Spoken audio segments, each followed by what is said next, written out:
Okey, hari ni saya makan makanan Melayu dan saya dah tunggu lama dah bila kita pergi Shanghai kan mesti makanan tak sedap kan. Tapi dekat restoran Secret Flavor ni daripada Chef Shah, kita makan sedap sangat dengan anak saya, dengan family saya. Saya paling suka sekali kari dia. Jangan main rasa dia main. Cuba main share sikit. Sedap. Kari dengan air goreng dia, air goreng berupah dia banyak rempah. Dan hari ni apa nak sharekan sikit dan hampir dah makan. Kita tengok ada kangkung. Dekat Shanghai ni jarang jumpa kangkung tau. So kita makan kangkung. Kita rasa masakan ni. Saya komen jap.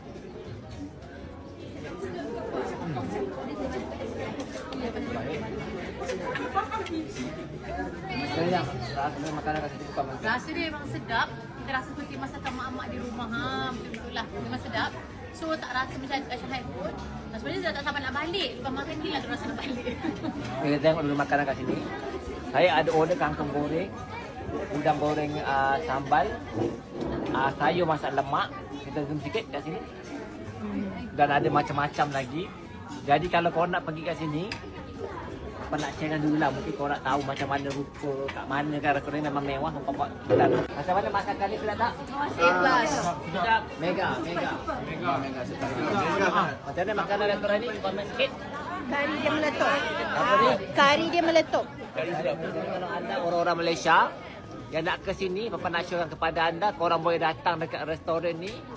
Korang boleh search saja Secret Flavor Malaysia. Okey, kita tanya macam mana makanan hari ni. Komen sikit. Sedap. Mantap. Alright. Habis aku komen sikit makanan kat sini. Datuk tengoklah meja kami Datuk. Padu, Habis weh. clear. Kalau tak sedap, mana mungkin Datuk. Jadi kalau ada orang Malaysia yang datang ke Shanghai, boleh search Secret Flavor, tag member anda yang nak ke Shanghai. Semoga video ini berinspirasi kepada anda untuk mencari makanan Melayu direct daripada orang Malaysia. Bye.